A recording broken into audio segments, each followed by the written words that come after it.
You are listening to the Bat Flip Podcast, a baseball podcast from Belly Up Sports and the Belly Up Podcast Network. Here are your hosts, Damian and Matt. Welcome back, everyone, to the Bat Flip Podcast. My name is Damian here with my co-host, Matt. We are coming to you on September 7th of 2021. Actually going to be episode 51. I forgot to mention last week that it was our 50th episode, which is a little bit of a milestone. Can you believe we've been doing this for 51 episodes already, Matt? It's unbelievable. I remember, starting the show like it was yesterday, and last year right before the late season start. So we're moving right along. 50 episodes, it's been a long time. So yeah, I mean, I remember talking to Mike from Belly Up Sports, about this for a couple years, even before we really started it. And then, last year finally got enough to say, hey, if we put something out there, would you listen to it? And we sent him that first little test episode we did, and they loved it, and they've let us have this runway ever since. So thank you to all the Belly Up Sports guys for sure. yeah, no doubt. Well, this episode is going to be a kind of a more interesting one. We're going to talk about the Hall of Fame induction that's going to happen tomorrow. Talk about who's all in there. We do have a couple of updates that we'll hint at before that, and then we'll go through the games we highlighted last week. Give you some more games to look forward to this week, and then we'll jump to players of the week, 10 the show off like we normally do. But let's go ahead and start basically both of these are in the NL East, and that's with the Atlanta Braves signing Charlie Morton to an extension, 1 year, $20 million with the club option for next year or for the year after. Yeah, so I think this is a really good move. You get Charlie Morton, who's been really good this year. He's had a really, I guess, a bounce back year, although last year with a shortened season, his peripherals were really, really good. So he's honestly been a similar pitcher this year to what he's been, but his fastball velocity is at the highest it's been since he was in Houston. He's got a 3.47 ERA, but his peripherals are better than that. A 3.29 FIP, 3.25 xFIP. He hasn't walked a lot of guys, 2.91, but his strikeout rate's really good, 10.5. And all the metrics and projection systems back it up. And it will be his age 38 season, but this is a guy who, for one thing, doesn't have a ton of innings on his arm.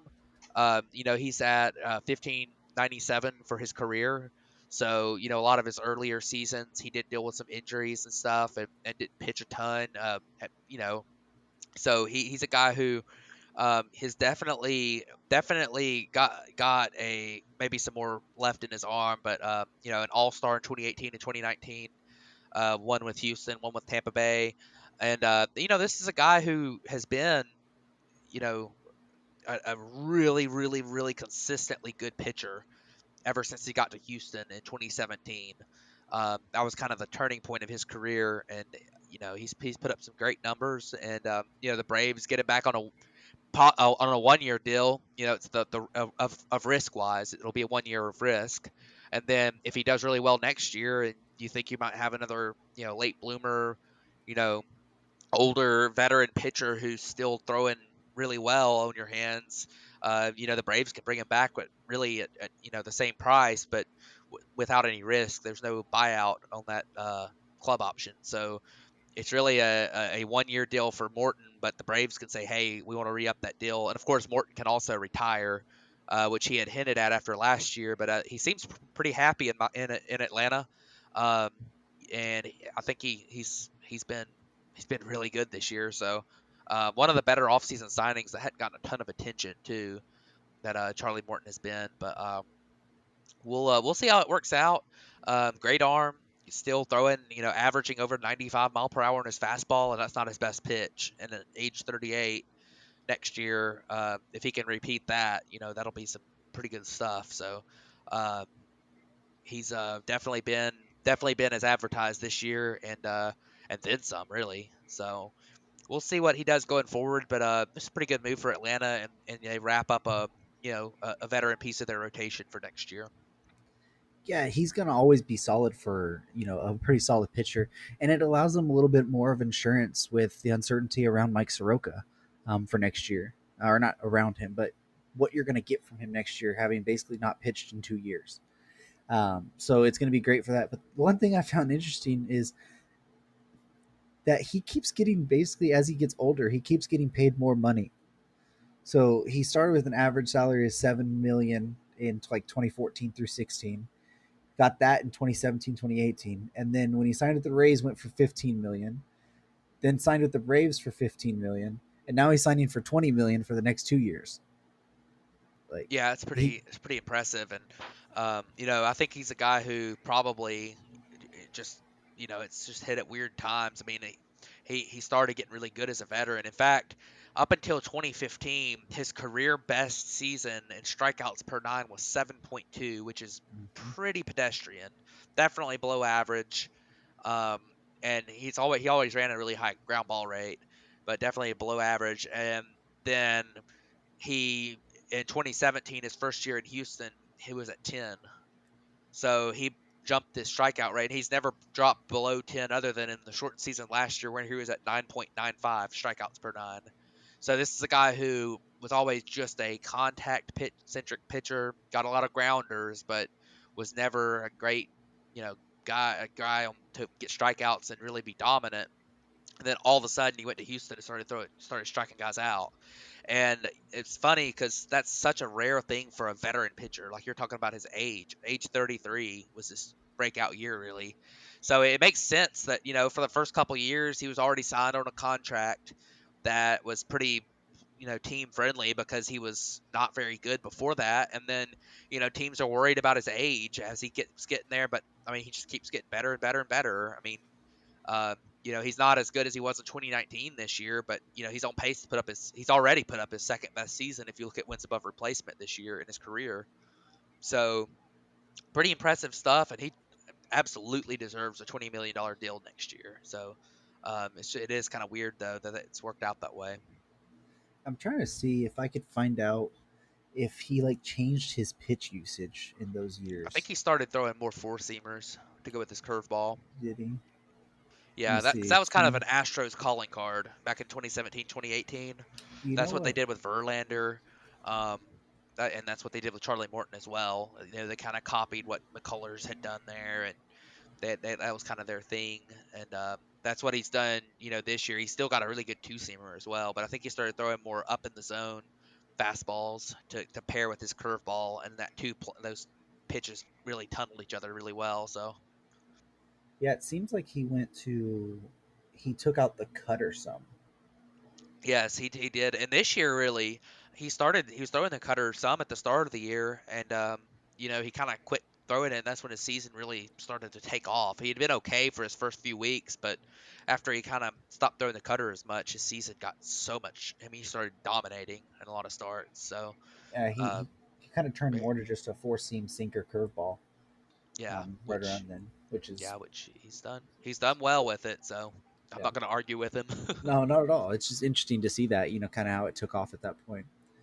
Yeah, no doubt. But one more little piece of news that we had come out today was that the acting president of the Mets right now, which is Sandy Alderson, said that Jacob deGrom had a partial tear of his UCL, and that's kind of why he had been, on the injury, off and on the injury list this year. It's pretty much been shut down for the year now, but that the ligament is all intact now, and it's as strong as it's ever been, which is kind of weird because I mean, if you have a partial tear of the UCL, you don't think that ever goes away. Yeah, that's something that worries me because the Mets have definitely not been known as a team to handle pitching injuries very well in recent years. You look at Noah Syndergaard. He's going on year two of not pitching after his injury. You look at Matt Harvey, who had his issues that really kind of derailed his career with the thoracic outlet syndrome, along with a Tommy John surgery. So the Mets are a team that Zach Wheeler dealt with the injuries too, and the Mets let him go, and now he's really good. So you look at deGrom as a guy who you hope he doesn't fall into the pattern of really good Mets pitchers turning into injured Mets pitchers, and I just hope that the Mets do the wise thing, and whatever it is with deGrom, um, that whatever it is with deGrom that's been an issue, I just hope they deal with it the correct way and don't do too much. Don't try to bring him back if he's not ready. Um, make sure make sure that he is, that he's 100% before you bring him back. And whether that's this year, I mean, the doctors know more than I do, but definitely, Jacob deGrom does not need to push it because we don't want to see a guy with his talent level have a long-term injury at this stage of his career. He's 33 years old, so you definitely don't want to see him aggravate that UCL, make it, tear it fully, make it worse where he needs Tommy John, and then be taken away from his 2022 season, and then you don't see him again until age 35 coming off Tommy John surgery. That's what the worst thing you could possibly see is for that to happen. So hopefully they are able to manage it well enough to uh, to bring him back at the right time without injury, and so he can have a full healthy 2022 season, because this is a guy who's been really durable in his career. I mean, since 2017 he's thrown over 200 innings every year, except for the short season last year in which he was one of the leading pitchers in innings pitched last year. So he's a very durable pitcher. He hasn't missed a ton of games in his career. It's just you don't want to see him turn into that at this stage. So we'll see what happens. Hopefully he comes back as healthy as ever, because he's a really fun pitcher to watch. He's so good, and hopefully they handle it the right way. Yeah, and we have seen pitchers pitch through partial tears in their UCL. I mean, Masahiro Tanaka is still pitching with that pretty much. He had that ever since he came over, pretty much. It just worries you with a guy like deGrom, because Tanaka does not have deGrom stuff. Like, he doesn't throw 102 with like a 90-mile-an-hour slider, which that puts so much strain on your elbow. Slider is one of the hardest pitches anyways, and when you're throwing it that dang hard, I couldn't even imagine the stress that it actually puts on an elbow. So it's going to be like you said, the Mets are not one that is really good with injuries in the first part. So hopefully they don't mess this one up on Jacob deGrom, because he's one of the funnest pitchers to watch, one of the best pitchers in not just the majors right now, but possibly ever. Yeah, And at peak level, I think yeah, he's definitely been one of the top pitchers of all time. absolutely. Now So, his longevity's not there because he didn't get to the big leagues till age 26, and yeah, his first few years were really solid, but they weren't like elite level years. So while other pitchers were at age 26 putting up his 2018 numbers, uh, he was just now getting into the big leagues. But like you say, I mean, Tanaka pitched through it. There's been other guys that pitched through it.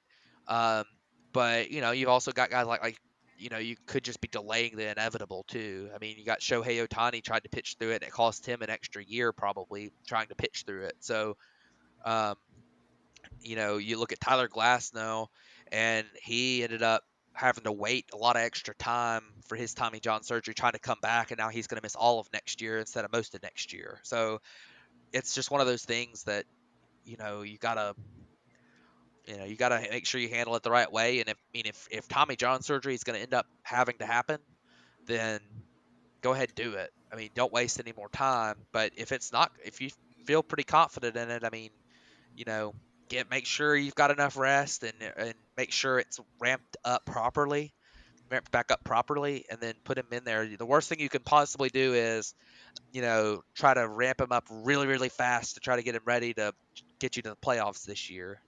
Like, especially in a season that, you're 4 games out or whatever, and probably going to be tough to make it.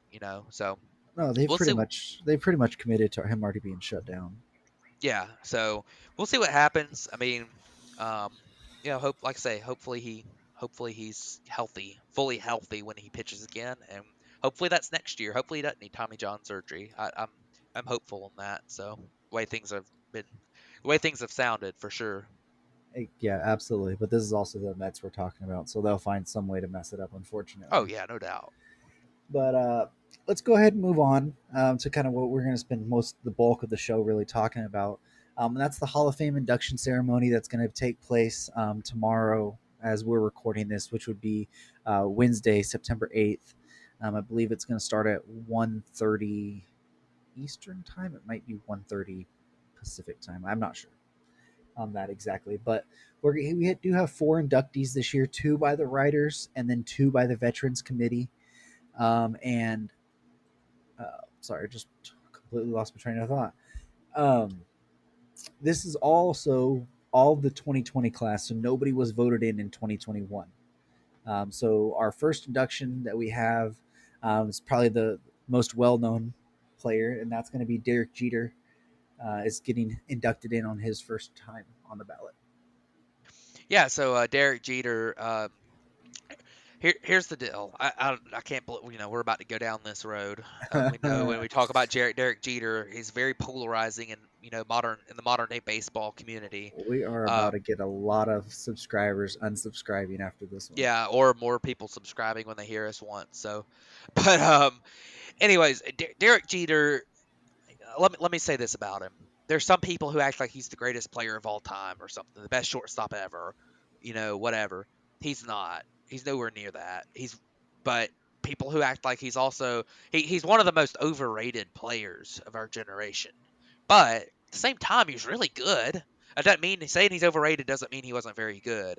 This is a guy who put up a 310 career average, 377 career on base percentage. Um, he's a guy who put up a career 120 WRC plus. He had a peak where he put up 156 WRC plus in 1999 to go along with a 7.4 wins above replacement. Um, 73 wins above replacement for his career, 260 home runs, had 3,000 hits. This is a guy who was very, very, very, very good. I don't think people who, if you think that he's one of the best players ever, you're wrong. And if you think he wasn't Hall of Fame worthy, you're very wrong too. Um, he's somewhere in the middle there. He's definitely a Hall of Famer in my opinion. I would have voted for him on the ballot. Played for 19 years, All Star. I don't even know how many times, tons of times. He Um, was I have it right here, a 14-time All-Star. yeah, 14-time All Star. I wholeheartedly disagree with the fact that he should have won a bunch of Gold Gloves, but there were a couple seasons that he maybe could have won a Gold Glove that was legit. Um, a lot of the defensive metrics really don't favor Derek Jeter very much. In fact, for a shortstop, his entire career he put up negative defensive value, according to Fangraphs, which is pretty poor for a shortstop. But he was an offensive first shortstop. I mean, he was just a very good player, good base runner. 358 career stolen bases. Excuse me. Um, he was a very, very, very good player on a lot of very good Yankees teams. I think he won 4 World Series titles. Um, he's a guy who is just a great player, and he's definitely Hall of Fame worthy, and it's good to see him get inducted. Although, I think I would agree with a lot of people who saying that he is pretty overrated when you talk about in the general baseball context. I believe there's a lot of people out there who are kind of casual baseball fans or don't necessarily talk about advanced statistics and and who value him as like a top 10 player of all time or something just because he was a top player for the Yankees for a long time. So I think that's true, but at the same time this guy's a surefire Hall of Famer. If you say he's not, then you're being ridiculous. No, absolutely. Um, he gets more of the hype because he's the Yankee shortstop. Like he was the Yankee shortstop during the 90s and then the early 2000s when they were at the juggernaut, pretty much. Like if this was a guy who had played, let's just say on the Twins, like he'd probably still be a Hall of Famer, but he probably wouldn't have got on the first ballot. Like he probably would have taken probably the third or the fourth ballot. And the defensive numbers would come into light a lot more than people do now because he had the one catch where he dove into the stands, and he had the jump throw, which has become that, or the flip play. He's had these highlight defensive plays that have made it kind of that people know throughout that are legendary, but they think that's how he was all the time, and it really wasn't that. Um, you know, if we were to look, like you said, if people think he's a top 10 player of all time, I'll kind of morph it into the next player that we're going to talk about, and that's Larry Walker. Larry Walker has a higher batting average, on base percentage, OPS, OPS plus than Derek Jeter. He doesn't have as many hits because he only played 17 years, and that. But he also has a higher career WAR than Derek Jeter. So it just kind of leads to the fact that Jeter is still a Hall of Fame level talent, but he's not one of the top 10 players of all times. That's just talked about because he was the centerpiece of a Yankees team for so long. Yeah, and to put it in perspective, I mean, Larry Walker's a guy who's getting inducted into the Hall of Fame. So, you're comparing him to a Hall of Famer, but let's talk about Andrew Jones. I mean, Andrew Yep. Jones put up 6 fewer wins above replacement and played 5 fewer seasons or 4 fewer seasons than Derek Jeter. So, Well, it's one of those things where Andrew Jones is not a Hall of Famer and really not getting that much vote for the Hall of Fame. He's getting enough to stay on the ballot, but he's a guy who probably should be a Hall of Famer, especially in my opinion. But that's just a kind of comparison to look at is the fact that Andrew Jones, 67 WAR in 16 seasons, whereas Jeter had 20 seasons and put up 73 WAR. So you want to talk about something that it's just you look at the fact that he was on the Yankees and was hyped for being on the Yankees and making a few highlight plays right. in the postseason. I mean, Well, that's kind of the thing. But and my thing with Larry Walker is what I was kind of doing that is because they got both voted in on the same time. But I think Larry Walker was in his last year of eligibility on the ballot. yes, Larry Walker's another guy who, like, I agree because he should have been in there a long time ago. But Yeah, it's just saying that like Jeter got in first ballot because of this, where Walker's had a better career when you look at all the numbers. But I mean, part of that is aided by he was in Coors Field. But I mean, to me, I look at it. Coors Field is a field in baseball. You can't take away somebody for playing there. You can't say, oh, they don't deserve this because they played in Coors Field and that gave them little extra homers, or they hit a higher batting average because they're like, okay, then you don't like it, then take the field out, whatever. Like, don't yeah, allow a team to be there. But my whole point is that Larry Walker was in his like 10th season of eligibility while Jeter was in his first, and Walker barely made it on, and Jeter's like almost unanimous. yeah, and you got to remember Larry Walker was also a very good player before he got to Coors in Montreal, and then he was a good player when he left Coors. He was still good when he played in St. Louis in Mm-hmm. 2005. His final year, he put up 2.2 WAR. Um, in his final season and a 135 WRC plus. So it wasn't all Coors. It was, I mean, Coors certainly helped him, but he's still a guy who probably would have been a Hall of Famer had he played somewhere else. So um, Absolutely.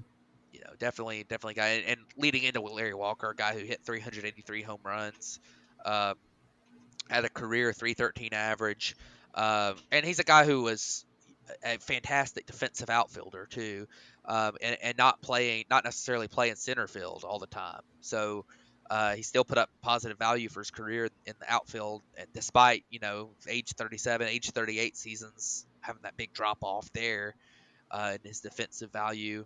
So, Larry Walker, guy who, for a long time was one of the best outfielders in baseball. We could talk about his absolutely ridiculous 1997 season where he hit 366 with a 452 on base percentage, a 720 slugging percentage with 49 home runs, a 177 WRC plus, and put up a positive defensive value in the outfield for 9.1 WAR, which was pretty incredible. And I don't think he won MVP, did he? That year he did. I believe he did actually. But I mean, you talk 98? about that Oh, no, 97? in '97. I So think he did. Yeah, because he's a yeah, one-time he did MVP. win. He did win MVP. Like, you look at, you also look at 2001, which I'm pretty sure Bonds won MVP because that was the year he hit 70 home runs, 72 home runs or whatever. 7.6 WAR that year for Larry Walker, a 163 WRC plus.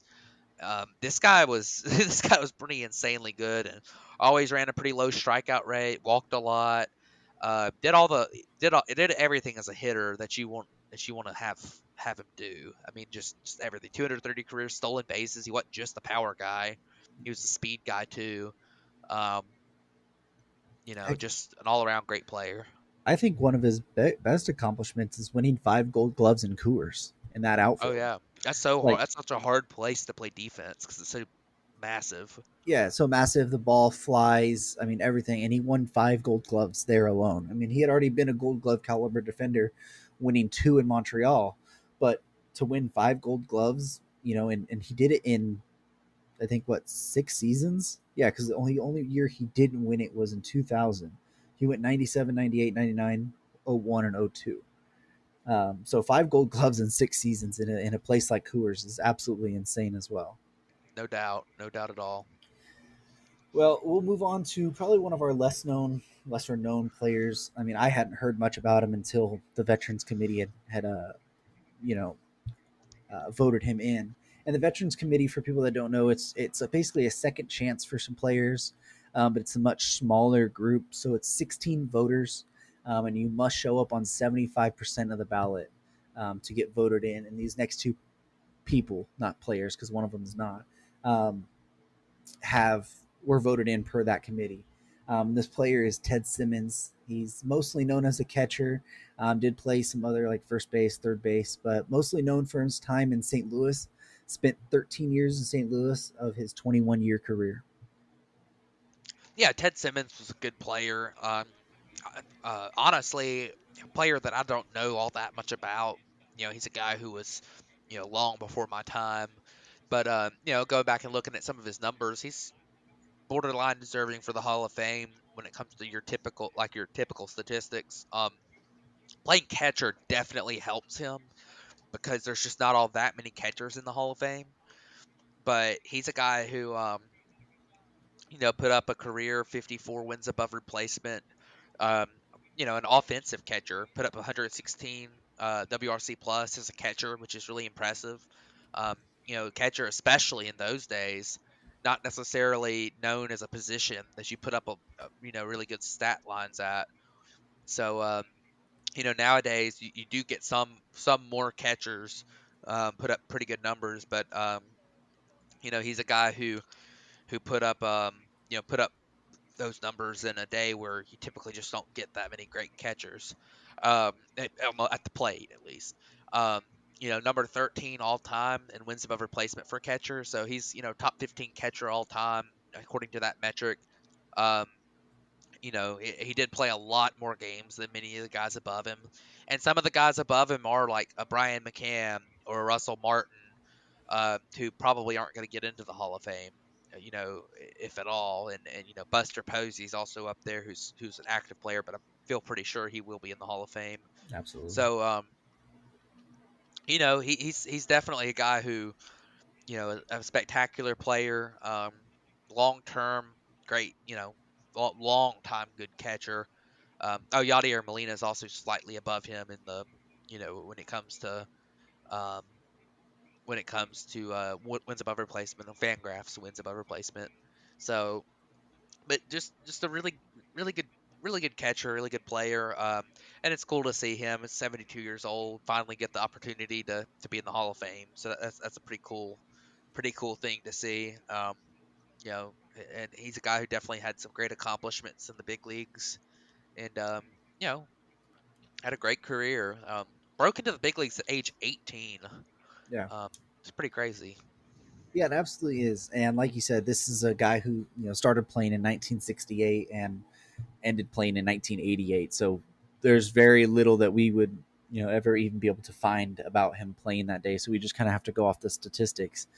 But like you said, he's a borderline Hall of Famer. You got Yadier Molina's right there, which other people consider a borderline Hall of Famer. In same terms of WAR. Um, and the offensive statistics are for that day, for in the 60s and 70s and into the 80s. I mean, that's pretty much what your offensive production. I mean, that's a pretty solid player, a Hall of Fame level player at that point. Um, so, it's good to see him finally get in. I mean, like you said, I think you had told me before the show, in his first year on the ballot, he got like 3% of the votes or something, Yep, and was off the ballot. 3.7%. Yep. Yeah, and was off the ballot after one season. So he never even really got a real consideration for the Hall of Fame, and that's kind of why you have this Veterans Committee that gives, players like a Ted Simmons or Jack Morris, which we had seen before, gives them another chance to get in. So it's really cool to see these other players be able to have a second chance after they were kind of looked over for their solid careers. Yeah, and one other little thing to point out for Ted Simmons too is that it's an example a little bit too of a guy who maybe played too long. You look at the fact that 1984 negative 2.4 wins above replacement, 1986 negative zero point 0.5 wins above replacement, 1988 minus zero point 0.5 wins above replacement. He had, he really was a very, very solid catcher for. He put up all of his WAR in like 15 years, and then he dropped off considerably and really kind of went backwards. So, um, it's just an example of maybe just the fact that I mean from 1971 through 1980, he put up his worst season was 3.8 WAR, and he was typically in the upper fours or fives. So and more, so very consistent performer until the very end of his career. So I kind of do like the move to put him in, and like a catcher who was one of the top 15 catchers of all time, and a guy who was very, very solid player for a long time, good hitter. I like it. Yeah, it's really nice to see. Well, let's go on to our next person, and this is more of a executive, or just a person around baseball more than anything. And his impact in the game is probably the felt more on today's game than anybody we've talked about so far, and that is Marvin Miller. He was a executive director of the Players Association. Where did it go? He started in 1966. And his big thing is that he's known for the CBAs, the collective bargaining agreements, which you're going to hear us talking a lot about in this upcoming offseason. So I think it's kind of nice to hit on Marvin Miller, at this point. So he started in 1966. The average player's salary at that point was $19,000 in 1966. When he finally stepped down from his role in 1982, the average player salary was $326,000. He was one who always fought for player rights. He engaged in two lockouts, one in 1973 and the other in 1976. Both of those were during spring training that resulted in negotiations for a CBA. Um, you know, one of them, and then he was also a part of the 1981 strike, which lasted 50 days and had a cancellation of 713 games, all because he felt the players weren't given the rights that they should be and that the owners were taking too much advantage of them. In that cancellation that I was just talking about, 713 games, it cost owners $146 million. So, he definitely was like, hey, we're worth something and we know it now. And we're not just going to let you keep taking advantage of it. Yeah, definitely interesting move here. He's a guy who is one of those, I guess Hall of Famer who got in obviously for not for a playing career or anything, but definitely interesting stuff. I didn't know too much about him until we were kind of talking about it before the show, but he definitely had a major effect on the game, and the game as we know it today. And like you say, going into next year, his legacy is definitely a factor. As you talk about the collective bargaining agreements, and that's going to be a hot topic here soon, and from this off season, and hopefully not into next season, but the possibility still stands that you could see it at the beginning of next season too, be a pretty important thing in baseball. So um, you know um, hopefully that ends up not being the case, but it's very, very good news that he's being recognized, in my opinion, as because his impact on the game is honestly in a different way, but his impact on the game is almost as much as any player's ever had. So definitely a big No. deal, and it shaped baseball being the most lucrative American sport there is, through the deals that he made with Major League Baseball, and the agreements that they have made have been, baseball's got a no salary cap. Players get paid more than in any other sport in the world, other than soccer overseas. So definitely a guy who should be recognized. Yeah. And, one thing that also I was just kind of reading more about as, you were talking right here is that one thing that is key in baseball right now that we would never have if it wasn't for Marvin Miller is free agency. So he was the first person to really push players to file grievances against teams for not fulfilling contracts or whatever, and that basically ushered in free agency. So in like 1974, it said that he used arbitration to resolve a dispute with the Oakland A's that he failed to make a payment to Catfish Hunter for winning the Cy Young Award, and that the arbitrator said that he had not met the thing, so Hunter was free to negotiate with any team, and that made him a free agent. And later on, he was two other pitchers in 1974 as well. One was against the Dodgers and one was against the Orioles. That they ushered in pretty much the same thing. He filed a grievance for arbitration against both players, and the arbitrator said, "Hey, they fulfilled their contract negotiations to you. Now they're free for anybody." So if those hadn't happened, who knows what free agency would even look like today?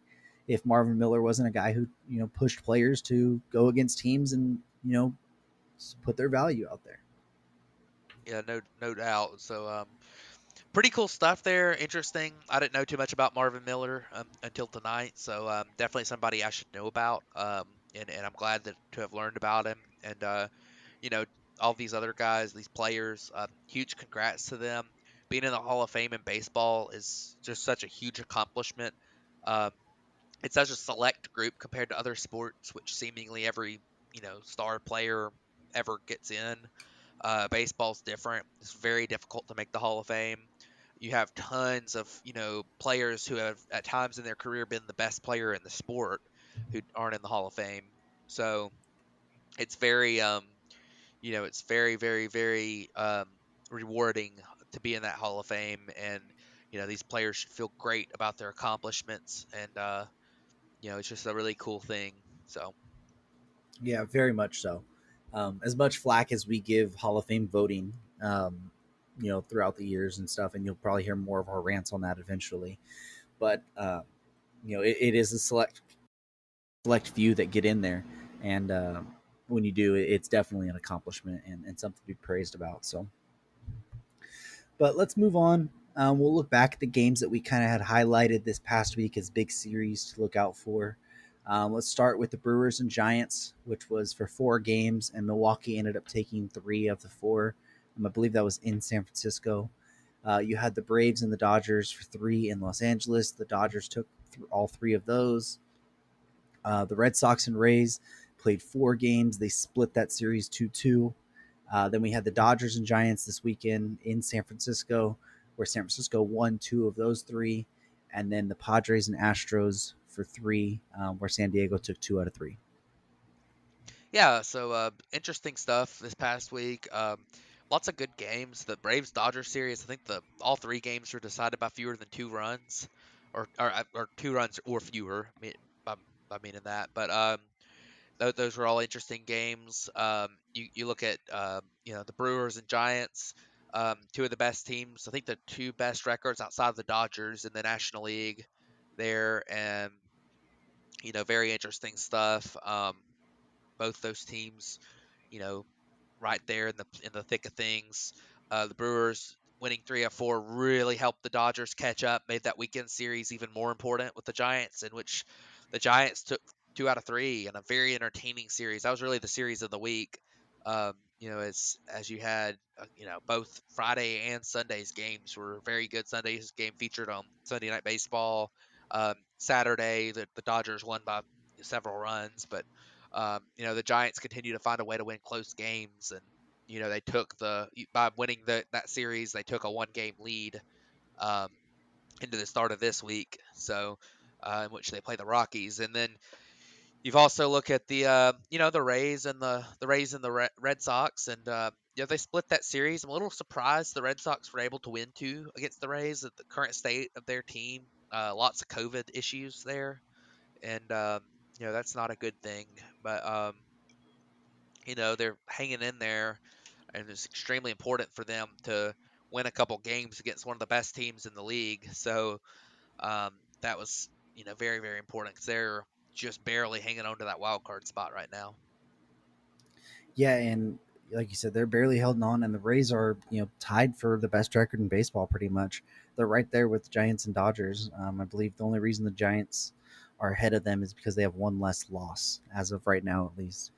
So it is interesting to see them split, and then just to kind of foreshadow a little bit, they're playing another series right now, actually, for three. I believe today was the second game of the three. We'll talk a little bit more about that in a little bit, though. But the Red Sox with massive issues. I mean, Nick Pivetta, I think he just tested positive today, but I believe I read that they've had 11 players put on the COVID list this past week, and that's including Yeah, some half of their starting rotation. You got one of your star players in Xander Bogaerts, Kike Hernandez, who had been he's a been very good, really good this year. yeah, a really good contributor for them. He was on the COVID list. I believe there's one other name that I keep forgetting who was a bigger name that got put on it as well. Um, but for them to still be holding on to that wild card spot, split 2 games with the Rays, that's massive. I believe they've actually split 2 of the 3 to start with. I could be wrong on that. Um, but that was massive. The Giants and Dodgers, massive series in San Francisco, like you were talking about. It was really surprising on Sunday how the Giants absolutely just obliterated Walker Buehler. Like, Buehler has been so good this year, and then the Giants got him for 6 runs in 3 innings, and Buehler just did not look like himself at all. Um, don't know quite what that was, but it's so weird for him being such a big game pitcher and a game like that to really come out flat. Um, but to only keep it a 1 game gap and go back to battling, hoping other teams help you do that. It's going to be interesting to watch that throughout the year or throughout the rest of the season. Big time for the Padres against the Astros this week, and that was a series that could have really taken the Padres season for even more of a turmoil with them battling so close to the Reds for the wild card spot. And for them to beat Houston 2 out of 3 was a massive, massive help to their playoff hopes. Right now they're half game in front of Cincinnati for that wild card spot. So that was a massive series for San Diego. No doubt, and that Jake Cronenworth walk-off home run on Sunday could definitely be a turning point for them. They're playing the Angels right now, so we'll see what ends up happening with that this week. But definitely some good series last week. I was very entertained by all of them. And you talk about Braves Dodgers. I thought that series, even though it was a sweep, all 3 games were really entertaining and came down to the wire. And that was I watched all 3 of those games. It was very interesting. And but we'll see what happens. Definitely good stuff. I think the races really have tightened up over the last couple of weeks. You know, you had the Dodgers finally fully caught the Giants in the West. The NL East is down to 2.5 games. It was 1.5 before tonight.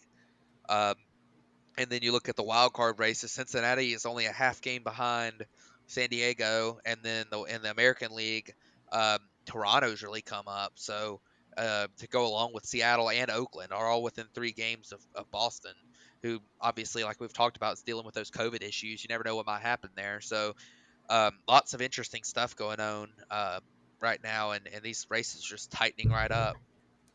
Yeah, they are. And to hint on or to go, move on to what you're talking about right there, the Blue Jays and Yankees, they're in a massive series right now. Um, for 4 games this week, and so far the Blue Jays have won both of those. You said they're on a run; they've won 6 games in a row. They got this massive series with the Blue Jays or with the Yankees, and then they play the Orioles this weekend for 4 as well. So that's going to be a big week for the Blue Jays because if they can come out of New York with 3 of the 4, and then maybe go to Baltimore and hopefully take 3 of the 4 there, that sets them up for they play Tampa twice and the Yankees again. So they can really set themselves up for a run here at the end to work themselves into a wild card spot. The Rays and the Red Sox, like I talked about, they were playing for 3. The Rays have actually taken both of the games so Yeah, far. Red From Sox that blew a one. 6-0 lead yesterday and lost 11-10 in extra innings against the Yeah, Rays. that's I had saw they had So, took in the lead, and yeah, I hadn't seen that they blew that. yeah. Um, you got the Phillies and Brewers who are battling for 3. The Phillies won big time yesterday, and the Brewers, last time I checked, were leading big time It's today. 11-0. I think that was the final was 11-0 or 12 12 nothing. to nothing. Oh, that was yesterday. yesterday. Yesterday was 12-0. Today the Brewers won, I believe, 11-0. So double check here. Yep, 10 10 to nothing. nothing. 10-0 today. So a couple blowouts in that one. That was actually Aaron Nola pitching today for Philly, and he didn't quite get lit up, but the bullpen came in after he gave up 3 and got lit up. So typical Philly bullpen getting lit up, but that Yeah. was definitely a big time win for Milwaukee today, and that's a really interesting series for for the Phillies, because the Braves have their another easy stretch for the next 9, or now the next 7. Now the next 8. They have the Nationals, the Marlins on this weekend, and then next week they start off with Colorado for 3 at home. So they just got done playing Colorado in Coors, and of course, as we've talked about before, Colorado has like record home road splits. They're one of the best teams in baseball at home, one of the worst, probably the worst team in baseball on the road. Unless they're playing the So damn San Francisco Giants and they suck. yeah, okay, uh, but um, but yeah, very important for the Phillies to try to keep pace. Playing the Brewers for the next for well tomorrow. Um, but they've split that series so far 1-1. You talked about the Yankees and the Blue Jays. Of course, the Blue Jays have taken the first 2 of that 4-game series, but today, even bigger news: the Yankees lost Garrett Cole to a hamstring injury. He was pulled out of the game in the 5th inning, I believe. Or the 4th inning, 2 outs in the 4th inning. He was pulled with that hamstring issue. So that's very unfortunate. Hopefully, it sounded like it was somewhat precautionary. He didn't pitch all that well tonight. He had, you know, given up a couple runs in those 3 2/3 innings, 2 walks, 2 strikeouts. Not his best outing. Um, so hopefully that's a little bit precautionary and they caught it before it got worse. So that obviously a hamstring injury is something that can get aggravated and made worse. But the Blue Jays have a pretty good opportunity these next 2 days, as the Yankees are putting a couple of young guys on the mound. The Blue Jays are going to have Barrios throwing for them one of those 2 games. So good opportunity for for the Blue Jays to maybe pick up another game against the Yankees. And with the Red Sox having played the Rays and having their COVID struggles, you could see the Blue Jays. They're only 2 games back now. You could see them catch up this weekend. Yeah, you very well could. Um, and yeah, it is Barrios, and then Manoa is going to be the other game for them. So for the Blue Yeah. Jays. So Um, but also looking forward to the weekend. We have 2 big series that start on Friday. That's going to be the Padres and Dodgers for 3 in Los Angeles. Dodgers trying to hold with the Giants, who are going to be playing the Cubs in Chicago. And then you're going to have the Padres, trying to battle for that wild card. I don't know who the Reds are playing, but it wasn't a big series. Let me double check that real quick. the Reds are playing the Cardinals Cardinals. So in yeah, St. Louis. it's a fairly tough series in St. Louis. But yeah, like you say, this might be the Padres' last stand. They have got to win some games against good teams, because that's all they play the rest of the year is Mm-hmm. good teams. And they've got to beat the Dodgers, I think, 2 out of 3 to have a chance at the wild card, because the Reds have a lot of games left against bad teams. The Phillies have a lot of games left against bad teams. And if the Phillies were to catch the Braves have a lot of games left against bad teams too. So, you've got several teams in there that have really weak schedules, and the Padres have one of the toughest, and they're only like a game or so up right now. So, a half game up right now, depending on what happens today.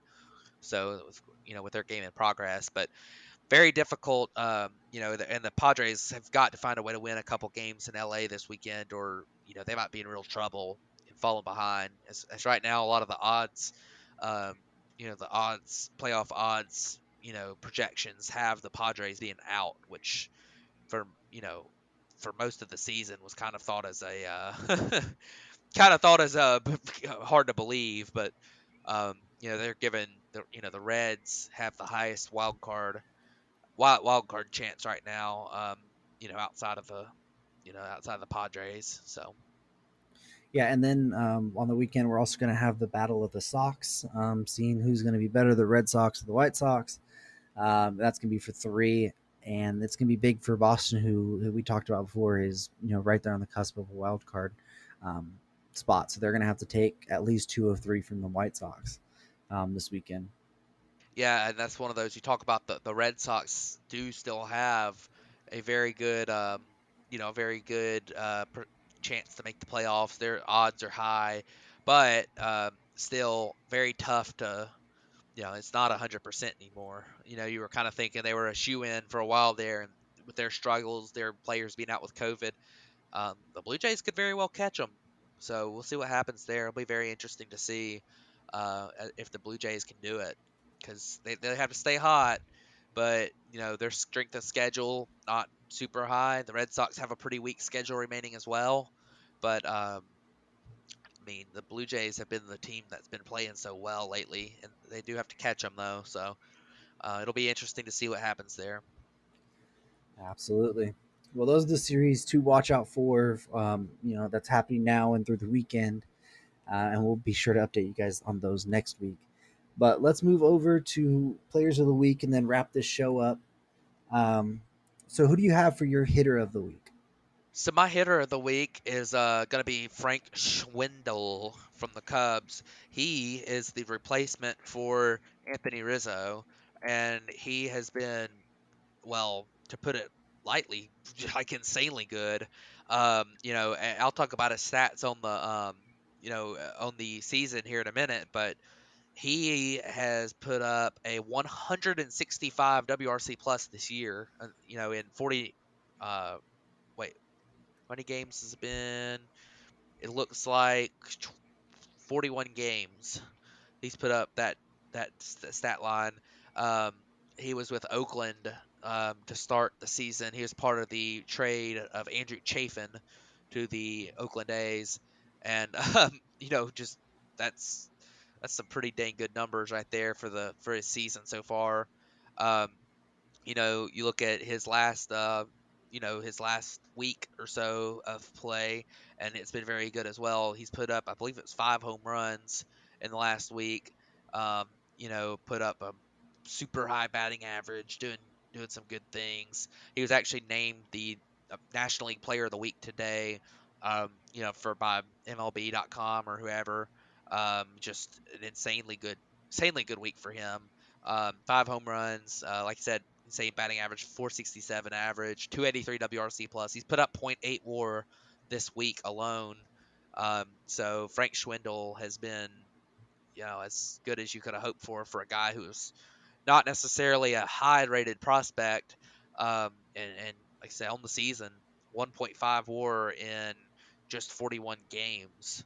So that's pretty impressive. And, we'll see if he's able to continue that. Honestly, his stat lines and stuff, he looks pretty, it's not completely unsustainable, the 365 BABIP. So um, definitely a guy to look out for. He's been solid. Yeah, I'm going to get a lot of flack, but he's been better than Anthony Rizzo so far. So, I mean, this season at least, No doubt. it's going to be exciting to see if maybe they found a piece like that. It's very rare that you see trades at the deadline, one trade, and then they usher somebody else out and they bring that person immediately in and they have an impact. Usually it's, oh, hey, we'll see how this trade is like 4 or 5 years down the road. So it's cool to see some of the immediate impact happen. No doubt. But my hitter this week, it's going to be a little bit weirder because he only did play 4 games, but that's Yasmani Grandal. Even in those 4 games, he had 10 at bats, but he hit 2 homers. He had 6 hits, 5 runs, 5 RBIs, 5 walks. And that, the 10 at bats doesn't include his walks, and 0 strikeouts, which is Grandal's usually somebody that strikes out quite a bit, but it's been insane how much he's walked this year.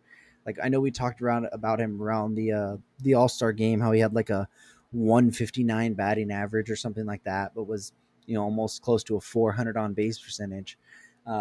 He just came off the IL not that long ago, and he's pretty much picked up where he left off right there, and is having a kind of a weird great season. If that, I don't know if you could say that. Yeah, it's tough to call what his season a great season, Well, a but weird good season, I yeah, guess. I mean, he's been good. Like anytime, as a catcher, he's had a very good defensive season as he usually does. So, as a catcher, if you're an elite defensive catcher like he is, great pitch framer, you live with a mediocre bat. But it's hard to call his bat mediocre this year, but because he's got a low batting average, but he's hit for power. And he's walked so much. I mean, he's a guy who, he's a guy who always runs a low batting average on balls in play, hits the ball in the air a lot. When he does hit it on the ground, he's slow, but he has a career low batting average on balls in play. But hey, his average is up to 227 on the year now. And we had talked about it being so low.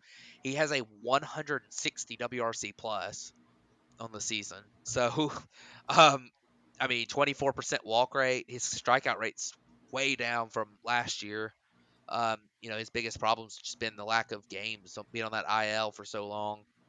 But Yasmani Grandal is one of the better catchers in baseball, and he really completes the White Sox lineup because that lineup is nasty, and he makes it nastier. So today he's 1 for 1 with 2 walks. So just continuing it this week, I guess. So And they've really needed him because they've lost a lot of people. Like Tim Anderson went on the IL. I know we talked about Lance Lynn. I believe Gigi Lito also went on the IL this past week. So they've lost three of their big contributors so far. So they needed somebody to come back and provide them a little bit of offensive power and to help make for the loss of Tim Anderson, but to also help because their pitchers might not be shutting teams down like they were before. So, but yep, anyways, absolutely. who do you have for your pitcher of the week? So my pitcher of the week this week is going to be uh, Adrian Hauser from the Milwaukee Brewers. He had a 1 start week, which typically I try to pick guys with 2 start weeks, but there really weren't all that many real successful 2 start weeks this week. Um, but he put up a complete game shutout, so I went ahead and picked him. 7 strikeouts, no walks. He obviously, no runs allowed with it being a shutout. Just a very good start this week. I forgot who that start was against. I believe it might have been against the Giants, which makes it even more impressive. So fantastic job. Um, I mean, he's been, you know, he had a great week, and all the Brewers need is another great starting pitcher. So, um, That start was against the Cardinals, by the way. it's Cardinals, okay. Not against the Giants, but still, Cardinals have an impressive team with Goldschmidt and Arenado and some of the other guys. They got DeYoung and Tyler O'Neill's had a good year, so um, still a good tough team to pitch to. But yeah, very impressive. I mean, we'll see if he can continue it. A guy who on the season has been, kind of underrated. Has a 3.41 ERA. His peripherals don't really back that up completely. 4.32 FIP, 4.25 xFIP, but a low fours ERA type of guy. Even though his ERA has been a little bit better than that this year. So but that's solid. I mean, he's been a solid pitcher. A good guy to have as a number 4, number 5 pitcher. Um, Huge ground ball rate, 59% ground ball rate on the season. Very impressive there. And it can make up for his lack of strikeouts and his lack of control at times. A lot of walks this year. So, but definitely a guy who had a good outing this week.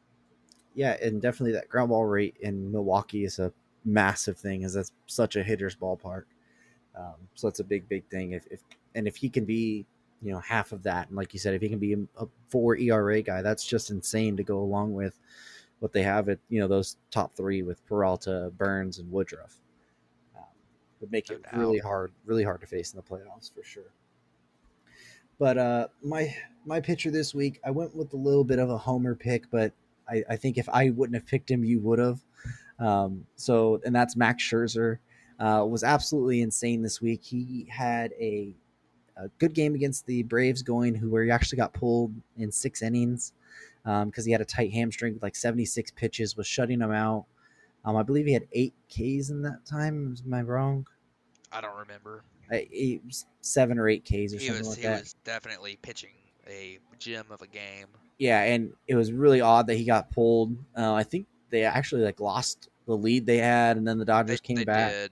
I think he had got pulled for some tightness, Yeah, he hamstring had a tight tightness. hamstring. Yeah, Yeah, he had a little nagging, like he's had a little bit of a tight yeah. muscle He or he something, said he and felt it he's tighten up fine. But yeah, during warm ups and whatever. And then if there was any worry about a tight hamstring at all, then all he did was come out yesterday against the Cardinals and fire 8 scoreless innings with 13 strikeouts. So if there was any worries about that tight hamstring, I think those can just go out the window. So pretty much on the week that his stats are 14 innings pitched, 9 hits allowed, 0 runs, 0 walks with 22 strikeouts. So I would definitely say Max Scherzer was worth it this week. yeah, he put up a full win above replacement this week, which is pretty difficult for a pitcher to do. And 2 starts. Yeah. A 14.14 K per nine with no walks, no homers, no runs. It's absolutely insane. Thank you, Washington, by the way. Yeah, he's also put himself pretty squarely in the Cy Young conversation. Yeah. I don't know if I would give it to him as of today, but I mean, If he keeps um, this up, I mean, if he could do it a little bit more. I mean, his issue just you know he's had a little bit too many home run balls, but I mean, you look at his after Walker Bueller's latest start, he leads the National League in ERA. So, yeah, um, I mean, there's a solid four. I yeah, mean, yeah, you can make a case for Scherzer, Bueller, Wheeler, or Burns. Like yeah. you can make a case for any of those, and we still do have like probably 4 more starts maybe for everybody, maybe 3. Just depends on how they line it all up. So it's going to be interesting to hear that Cy Young race for sure. Yeah, no doubt, and I think it's going to be very close at the end. It's going to be an interesting Cy Young race, mainly because there's so many there's 4 or 5 contenders who are all really different. You have Corbin Burns has pitched fewer innings because of a nagging injury once, and then a COVID shutdown once. But he's also got the highest wins above replacement out of everybody, and he's already broken a record this year with strikeouts without a walk, and he's been insanely good. But you've got Zach Wheeler, who's been kind of your typical durable ace on the mound, and then you've got Scherzer, and who's been your resurgent, veteran who has led 2 teams, but really has been the key for the Nationals down. I mean, for the Dodgers down the stretch with a although his peripherals don't quite match up with his ERA at this stage. Then you got Walker Bueller, who's kind of similar to Scherzer, honestly. But I mean, you also can't completely forget about Woodruff and Gossman. So both those guys have been really, really good, and aren't too far off of the Scherzer or Bueller. I do think I would probably vote for Corbin Burns right now if I had to pick. Zach Wheeler's had some blow ups in games that were really important to the Phillies. So, I'd probably go with Corbin Burns, but it's really tough to choose at this stage who to pick for Cy Young. So these next, at least, good thing we have a couple weeks to kind of determine who it should be. Yeah, there's going to be some much needed weeks to. I couldn't even tell you who I'd vote for right now. It'd be too dang close. But anyways, you got anything else you want to wrap up on the show? I don't think so.